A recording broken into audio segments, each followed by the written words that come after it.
ನಿಮ್ಮ ಹೆಸರು? ನರಸಿಂಹ ಅಂತ ಸರ್. ನರಸಿಂಹ. ಒಟ್ಟಾರೆ ಎಷ್ಟು ಎಕರೆ ಅಡಿಕೆ ತೋಟ ಮಾಡಿರಿ? 10 ಎಕರೆ ಸರ್. 10 ಎಕರೆ ಅಲ್ಲ? ಹ್ಞೂ ಸರ್. ಈಗ ಒಂದು 6 ಎಕರೆ ಫಸಲಿ ಬಂದತಿ. ಹ್ಞೂ ಸರ್. ಬಟ್ ವಿದ್ಯಾವಂತರು ತಾವು, ವಿದ್ಯಾವಂತರು. ಹ್ಞೂ ಸರ್.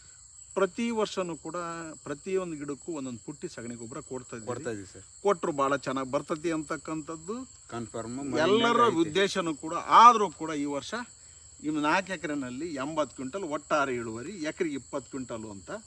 ಈಗ ಇಷ್ಟೊಂದು ನೀರು ಬಿಟ್ಟಿದ್ದೀರಿ, ಜೊತೆಗೆ ಚೆನ್ನಾಗಿ ಮಳೆ ಬಂದ ಕೈ ಹಾಕ್ರಿ. ಹೌದಾ?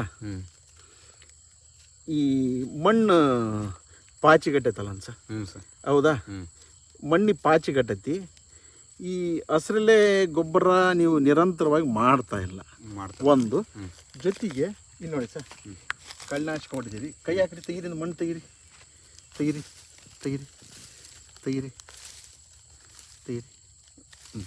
ಈ ಕಡೆ ಬರ್ರಿ, ಒಂದು ನಿಮಿಷ ಈ ಕಡೆ ಬರ್ರಿ, ಈ ಕಡೆ ಬರ್ರಿ, ಈ ಕಡೆ ಬರ್ರಿ. ಇಲ್ಲಿ ತೆಗೀರಿ ನೋಡೋಣ, ಇಲ್ಲಿ ಮಣ್ಣು ತೆಗೀರಿ. ಗಟ್ಟಿ ಐತ ಮೆತ್ತಗೈತ? ಗಟ್ಟಿ ಐತೆ ಸರ್. ಗಟ್ಟಿ ಐತಲ್ಲ, ಏರ್ ಪರ್ಕ್ಲೇಟ್ ಆಗಲ್ಲ. ಹೌದಾ? ಇಲ್ಲಿ ಏನಾಗೈತಿ ಅಂತಂದರೆ, ಈ ಏರ್ ಪರ್ಕ್ಲೇಟ್ ಆಗಲಿಲ್ಲ ಅಂದರೆ ನೋಡಿ, ಈ ಮಣ್ಣಿನ ಜೀವಿಗಳಿಗೆ ಆಹಾರ. ಇಲ್ಲಿ ಮಣ್ಣಿನ ಜೀವಿಗಳು ಕಳ್ಳನಾಶಕ ಹೊಡೆದ ತಕ್ಷಣ ಬದುಕಲ್ಲ, ಕಲ್ಲುದ್ದಂಗೆ ಐತಿ ನಾವು ಮಣ್ಣು. ಹೌದಾ?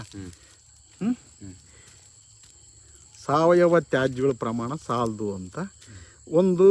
ಇಲ್ಲಿ ಕೊಟ್ಟಿರ್ತಕ್ಕಂಥ ಸಗಣಿ ಗೊಬ್ಬರನೂ ಕೂಡ ಮಿನರಲೈಸ್ ಆಗಿರ್ತಕ್ಕಂಥದ್ದು, ಖನಿಜೀಕರಣಗೊಂಡಿರ್ತಕ್ಕಂಥದ್ದನ್ನು ಇಲ್ಲಿ ಗಮನಿಸ್ಬೋದು. ಮಣ್ಣಲ್ಲಿ ಬದಲಾವಣೆ ಅಂತಂದ್ರೆ ಮಣ್ಣಿನ pH ವ್ಯಾಲ್ಯೂ, ಮಣ್ಣಿನ ರಸಸಾರ ನ್ಯೂಟ್ರಲ್ ಆದರೆ ಆಟೋಮೆಟಿಕಲಿ ಸಮಗ್ರ ಪೋಷಕಾಂಶ ಗಿಡಕ್ಕೆ ಸಿಗುತ್ತೆ. ನಮ್ಮ ಸಂಪರ್ಕ ಇದ್ರೆ ಮಾತ್ರ. ನಿಮ್ಮ ಸಂಪರ್ಕದಾಗ ಇರ್ತೀವಿ sir. Thank you, thank you, thank you.